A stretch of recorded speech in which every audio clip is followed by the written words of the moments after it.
I'm realizing that I like seeing characters change in some way. Starting right off the bat, probably the most basic of all of these, kind of derogatory, almost that it's like an insult that gets thrown around. I think there's a great deal of tension we can create between wanting these two characters to succeed or get along, or just their relationship to establish in a positive way. Also, who could have thought that I was able to use that meme twice now in the video?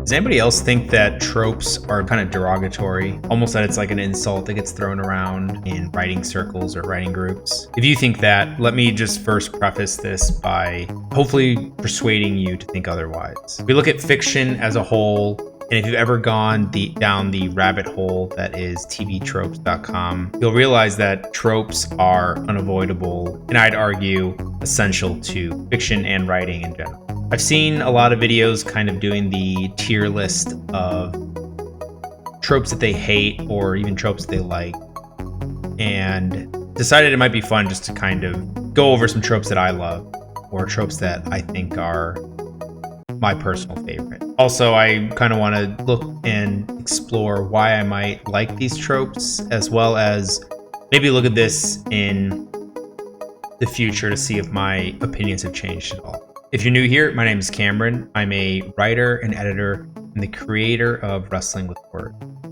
a channel where we look at how we can tell better stories while also understanding how the best stories are told. Starting right off the bat, probably the most basic of all of these is the anti-hero trope. For as long as I can remember, I think I've always preferred characters that slide on that grayer scale. I've never really been a fan of superheroes or overly heroic characters in general. I've always thought that vices and reading about characters' vices is a bit more interesting, especially when paired with maybe heroic actions as well. It really kind of balances out the virtues by throwing in some vices, and I think that really embodies what an anti-hero is. Some examples of anti-heroes are in The Witcher, in the books, the game, and the TV show. You have Geralt. In the Dark Tower series, there's also Roland. One of my favorite books or series is the Southern Reach trilogy, and you have The Biologist. And then the TV show The Boys on Amazon. I think just about every character is an anti-hero in that. For number 2 on this list is the parental substitute trope, or the surrogate father or mother trope. I'm not really sure what it is about this one that I like, but perhaps it has to do with the arc that two characters sort of go through. Sometimes seeing the bond develop between the surrogate parent or the surrogate child is something that I've always had an affinity towards. But also it could be the observing of the surrogate child growing up and becoming independent on their own. Even though we see this trope play out quite often, I still find myself caring a lot and being very invested whenever it does pop up. I think there's a great deal of tension we can create between wanting these two characters to succeed or get along, or just their relationship to establish in a positive way. Some examples again are Joel and Ellie in The Last of Us, Geralt and Ciri in The Witcher. In the 5th season, I think it's pronounced Isun and Hoa, and then also between Nasun and Shafa. I'll put their names up on the screen because I'm sure I'm butchering the pronunciation. There's also in the 5th season sort of a theme of surrogacy when it comes to guardianship and parents between the Origines and the Guardians.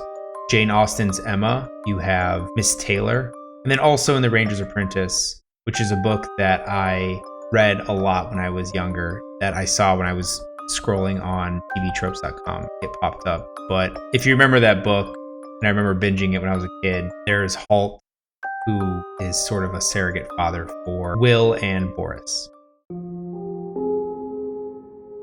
Next is the foreigner or outsider trope. I've always thought that this makes a really interesting perspective to tell a story. I think sometimes we see this trope play out a lot in tandem with a character's arc, where they start out as very imperialistic or a character that has heavy prejudices towards a certain group of people, but then ends up embracing those people and shedding the otherness that they once held towards them. In other instances, we see this play out as a character that is removed from their homeland and has to start anew, possibly as a refugee or exile.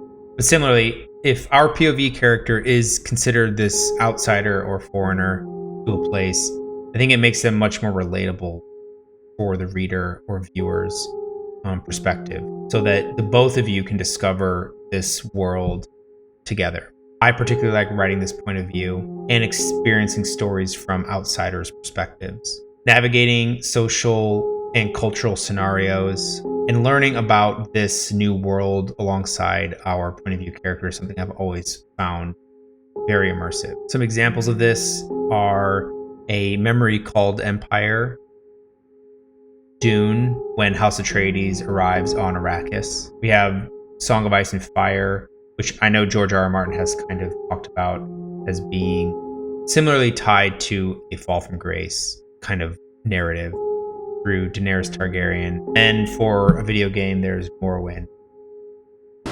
To the east, to Morrowind. Wake up. We're here.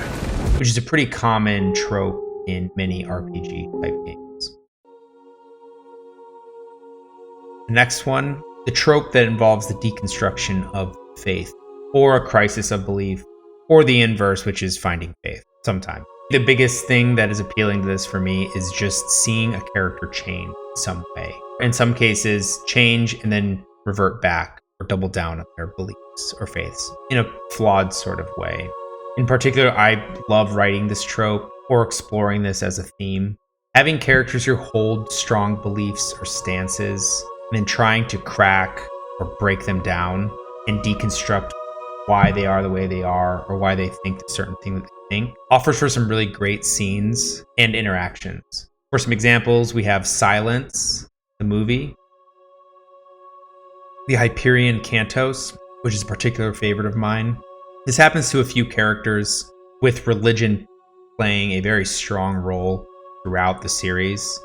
In particular, though, Sol Weintraub goes through a very interesting arc in the first book. The short story by Arthur C. Clarke, The Star, we see a similar crisis of belief. And then also in one of my favorite TV shows, we have The Leftovers, with many characters experiencing some sort of crisis of faith or the inverse. I don't believe you. Why not?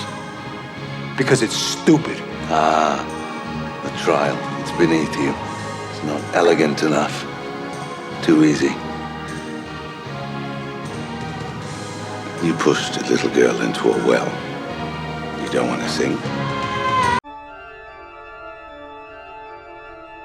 And for the next one is the misinterpreted prophecy or saying. I think this mostly appeals to me because it subverts a lot of expectations, and if done well, the prophecy or a saying can often be a well-placed red herring and add for an interesting twist and surprise to the reader.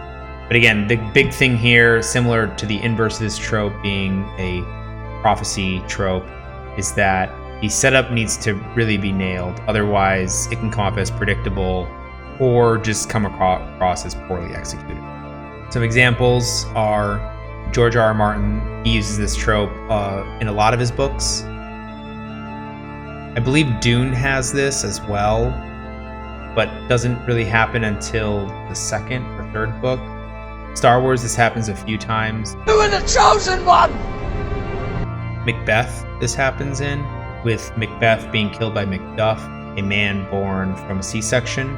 And this also happens quite often in Mistborn. For the next one, I chose the messy or tangled plot. This kind of means like, characters being related to each other, not literally related to each other, but related in terms of connected through the plot and leading to this sort of how each of these characters impact each other, or a big reveal now. I think it's actually better described as two plots sort of happening parallel to one another. Sometimes this is in a present day and then flashback and then flash forward type of interaction, which is funny because I don't really like flashbacks all that much. But this also can happen in two different characters operating on similar timelines or just off of one another. The big thing is, though, typically we're building towards some sort of big crash or crescendo of how these two plots relate to one another. I think the reason why I like this trope is that if it's done well, a lot of planning and care went into building to this sort of crescendo. Usually it's a very tight plot and there's a strong sense of pacing leading to that eventual pull off. I think what makes it so appealing as well is just that it's baked into it that we're building towards something. We don't ever feel like as we're reading or watching something, where is this going? We always know that this is leading towards something, whether it's an interaction that we haven't seen yet or an interaction that we saw maybe in Act 1. I think the go-to example for this being done well in a movie is Memento. Or what you've just done. I can't make new memories. Everything just fades. We see this in the 5th season, in the Southern Reach trilogy, especially in the final book, Acceptance. This happens in Gentleman's Bastards. And this also happens in The Last of Us Part 2, the game. The next one is redemption arcs, which again is a kind of a basic one as well, but it's a pretty broad trope, all things considered. There's a lot of sub-tropes that are grouped together as a redemption trope. Usually, though, redemption arcs are kind of hit or miss. With good writing and good character development, these can be really, really good and really leave a reader conflicted on how they feel about a character that was once done some bad things that is now maybe worthy of redemption or redeemable. However, I've also seen these done pretty poorly, or they kind of come off as a bit forced. I think the big thing here, though, is making someone either tragically redeemable or tragically unredeemable. But some examples are the first game in the Prince of Persia Sands of Time, Red Dead Redemption 1 and 2. The Shadow of the Conqueror was a really good example of a pretty awful person being nearly unredeemable, but that's kind of the theme of the book. There's a lot of characters in A Song of Ice and Fire that are going through redemption arc, and then again Roland in The Dark Tower after book 1. And then for the next one, I have the hero corruption arc. You were the chosen one! I'm reading a couple of these out loud. I'm realizing that I like seeing characters change in some way. Also, who could have thought that I was able to use that meme twice now in the video? But I guess the inverse of the redemption arc is hero corruption arc. And I think this happens a lot when we have multiple point of views. And I can't really think of a single point of view character that goes through a hero corruption arc. But if you can think of one, let me know in the comments down below. I'd be curious to check that out or read that as well. I think there are some really great examples of hero corruption arcs that we can kind of all think of. A couple of examples are in the Kingkiller Chronicle, Name of the Wind. Lanray was actually once a hero but then turned villain. Again, Song of Ice and Fire, this happens a lot. Star Wars, Anakin. And then also in Westworld, we have William.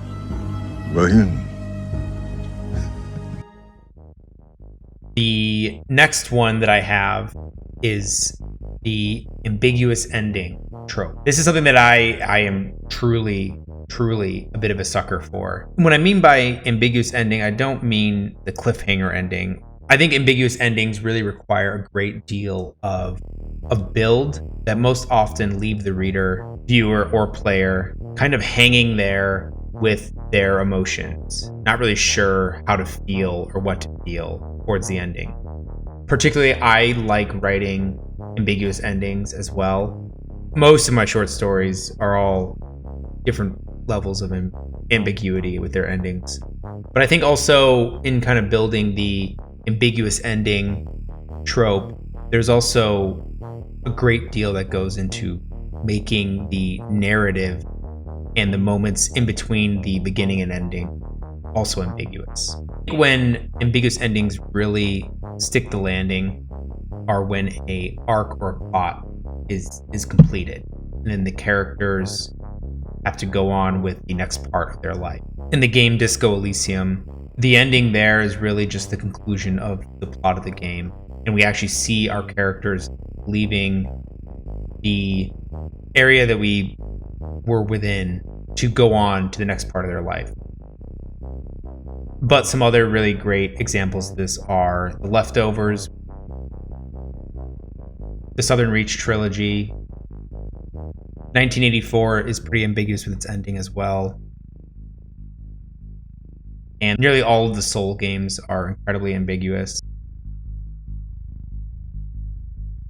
And for the last trope on this list, I chose to do the genre punk trope, if that is even really a trope. I also wrote on here, particularly I'm fond of, at this point in time, solar punk and eco-fiction or eco-punk. I think what genre punk really does is that it takes sometimes tired or overly done genres or overly broad genres and gives them kind of a fresh new appeal. I wish that more of these would be explored. I think we see these kind of come and go as trends. I know cyberpunk right now is really popular, but it seems like every time one kind of new genre punk gets brought up and gets popular, we see a lot of imitators come by and we see the genre kind of get flooded, and then some other kind of genre punk or genre fiction. Some of my favorites include Disco Elysium, which I believe the setting was very industrial punk or post-industrial punk. We have Blade Runner and Do Androids Dream of Electric Sheep being cyberpunk. A personal plug, Habitats, a magazine that accepted a short story of mine and that I also edited for, is solar punk / eco-fiction. And then we also have Gideon the Ninth being, I would consider biopunk, but it probably could fall into a couple of other genre punk types. And that's kind of it. That's the list of my 10 favorite tropes. These were kind of fun to make. I'll maybe do my 10 least favorite, but you should let me know in the comments down below if you enjoy any of these or if I missed any of some of your favorites. As always, let me know what you're wrestling with. I'm always looking to hear back from you and what I should maybe make a video on next. That's all to say. Thanks for watching, and I will see you next time.